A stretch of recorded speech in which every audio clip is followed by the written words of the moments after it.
hasta que llegó la crisis, entre un 60 y un 65% de la opinión pública española veía con malos ojos la llegada de inmigrantes. Desde que ha llegado la crisis, este porcentaje ha subido y ahora es de 82-83% de la opinión pública. Pues que me perdonen, aunque sea el 82, aunque sea el 83%, están totalmente equivocados. Y creo que están equivocados no por una cuestión de mala fe, la gente por lo general no tiene mala fe, sino probablemente por una cuestión de mala información. Porque les aseguro que si supieran en todos los sentidos qué representa la inmigración, recibirían a los inmigrantes como hay que recibirlos. Y como hay que recibirlos, con los brazos abiertos. Porque la historia de la humanidad es la historia de las migraciones. Desde que el hombre es hombre y la mujer es mujer, no hemos hecho otra cosa que ir por estos mundos de Dios para ver dónde podríamos vivir mejor.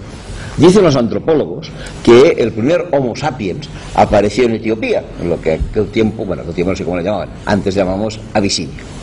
Muy bien, pero cuidado, Homo sapiens lo hay en Tierra de Fuego.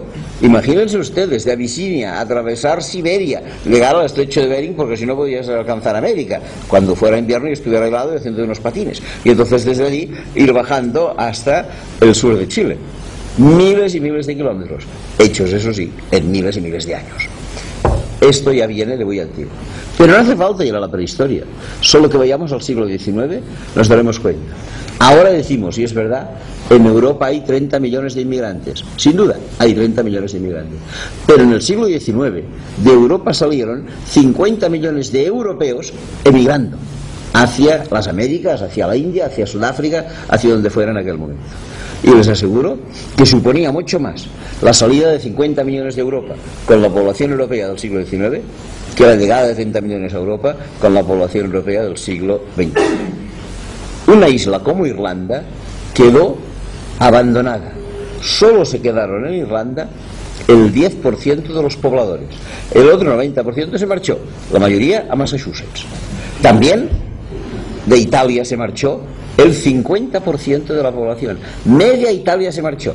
¿A dónde fueron los italianos? Eso lo sabe todo el mundo. A Nueva York y a Buenos Aires. Cosa que los argentinos, con una cierta gracia, nos explican.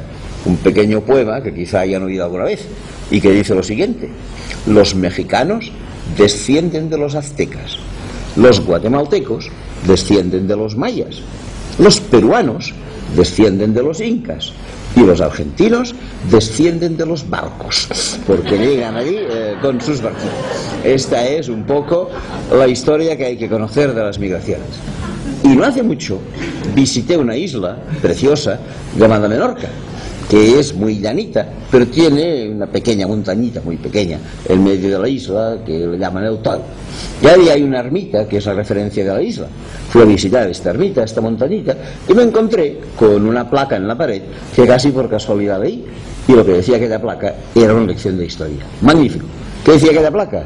Esta placa la hemos colocado los menorquines aquí en esta iglesia de referencia para Menorca en homenaje al pueblo de Argelia. Porque cuando en el siglo XIX teníamos malas cosechas de trigo y nos moríamos de hambre, íbamos a Argelia y nos daban de comer. Esto es la historia. Por tanto, lo primero que debemos saber es historia, y a lo mejor entenderemos mejor las migraciones. Segundo, ¿qué es lo que hay que saber? Estadística. Estadística. Hace unos años, un periódico bien conocido, que se llama La Vanguardia, en primera página y en domingo ponía un dato: España, segundo país de Europa con mayor número de inmigrantes. Que una noticia la ponga en domingo y en primera página La Vanguardia es importante, porque el domingo es el día en que la gente más suele leer el periódico, y la primera página es aquella que leen incluso los que no compran el periódico porque está colgado en el kiosco, con lo cual quizás se generaba una cierta, digamos, alarma social. Pero afortunadamente La Vanguardia decía: si ustedes quieren saber más del asunto, acuden a la tercera página, que hay una ampliación de la noticia. Acudías a la tercera página y allí La Vanguardia te daba dos columnas de estadísticas. Una primera con los países de Europa ordenados por el número de inmigrantes. Y curiosamente, en esta columna España ocupaba un lugar destacado. No era exactamente el segundo, era curiosamente el tercero, pero se ve que una noticia, cuando pasa de la primera página a la tercera, pierde un punto en el escalafón. en que entonces España quedaba situada como tercer país de Europa. Pero lo interesante no era esto, lo interesante era la segunda columna, porque la segunda columna lo que decía era países de Europa ordenados por número de inmigrantes, pero no expresados en cifras absolutas, sino en cifras relativas, inmigrantes por cada 100 habitantes. Porque cuando de verdad la población inmigrante es significativa, no es cuando hay muchos o cuando hay pocos, sino cuando hay muchos o cuando hay pocos por cada 100 que viven allí. Si nosotros solo miramos cifras absolutas de inmigrantes, España tendrá más que Andorra, pero si miramos cifras relativas, Andorra tiene bastantes más que España. Pues bien, en esta segunda columna, España ya no era el segundo ni era el tercero, era el octavo país de Europa. Hay que saber estadística para entender la inmigración. ¿Y qué más hay que saber? Pues sin duda economía. Hoy por hoy la inmigración resuelve muchísimos problemas económicos. Y fundamentalmente dos, para no alargar más. Uno, la inmigración en España, pero también en otros países mediterráneos, resuelve el envejecimiento de la población. Nosotros hoy en día tenemos una pirámide que no es una pirámide habitual. Es que la pirámide en el caso español no es así como acabo de describirla.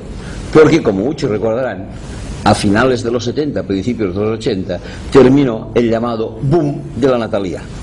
Y aquellos que hubieran tenido que nacer, dejaron de nacer. Y si alguien estaba en las escuelas, que más de uno y más de dos habrá estado, se vaciaron las aulas de primaria, y se vaciaron las de secundaria, y se vaciaron las universidades. Pero aquellos que no nacieron en aquel momento, ahora ya no están en la planta baja, porque han transcurrido 30 años. Ahora están en medio de la pirámide, que es allí donde faltan. Y esto de estar en medio de la pirámide y faltar es terrible, porque en medio de la pirámide lo que existe es la segunda edad, y la segunda edad es la que paga pensiones de la tercera edad y paga la educación y la formación de la primera edad.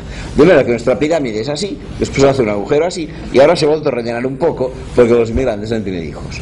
Y para que un país funcione hay que tener llena la parte de en medio, que es la edad laboral, que es la que sirve a unos y a otros. ¿Y cómo vamos a llenar esta parte de en medio?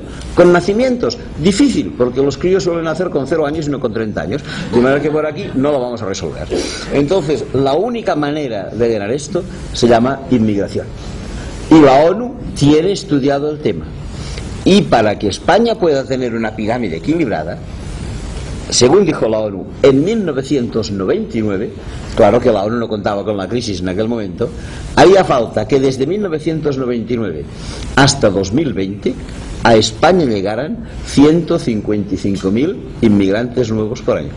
Ya ven ustedes que no estoy haciendo una charla solidaria, más bien egoísta, que es lo que hace falta aquí. Y ahora hace escasos meses, Caixa de Cataluña ha hecho otro estudio y ha dicho que de continuar con el actual sistema de población y teniendo en cuenta que a lo mejor dentro de 2 o 3 años salimos de la crisis, a partir de entonces, y no hasta el 2020 sino hasta el 2025, harán falta que lleguen a España 240.000 inmigrantes nuevos por año. Desde el punto de vista económico, la inmigración nos resulta absolutamente rentable y beneficiosa. Llevo estudiando este tema hace tiempo. La presidencia del gobierno, es decir, la Moncloa, lleva años estudiando lo que se llama el balance económico de la inmigración. ¿Qué supone para las arcas públicas la inmigración desde el punto de vista de ingresos y desde el punto de vista de gastos? Desde el punto de vista de ingresos, supone recibir por 3 conceptos. Los inmigrantes pagan, cotizan a la seguridad social, si tienen papeles. También, si tienen papeles, se les descuenta el IRPF de la nómina. E inclusive si no tienen papeles también pagan impuestos indirectos cuando atienden el IVA, cuando atienden la gasolina, el tabaco, el alcohol, lo que sea. Esto es lo que ellos nos dan a las arcas nuestras. Y nosotros de nuestras arcas, ¿qué les damos a ellas? Les damos sistemas educativos, les damos sistemas sanitarios, les damos protección social, les damos ayuda a la vivienda, les damos becas comedor, les damos plazas de guardería, les damos bolsas de libros y seguramente hay alguna cosa que me olvido. ¿Y cuál es el balance entre una cosa y la otra? Repito, publicado por la presidencia del gobierno. 6.000 millones netos a nuestro favor al año. Si tenemos en cuenta que en España viven 55 millones de habitantes, esto significa que cada uno de los habitantes autóctonos recibe cada año un regalo de la inmigración de 105 euros por año. Eso es lo que pasa. De manera que, desde el punto de vista económico, si la gente supiera todo esto, cambiaría un poco su pensamiento sobre la inmigración.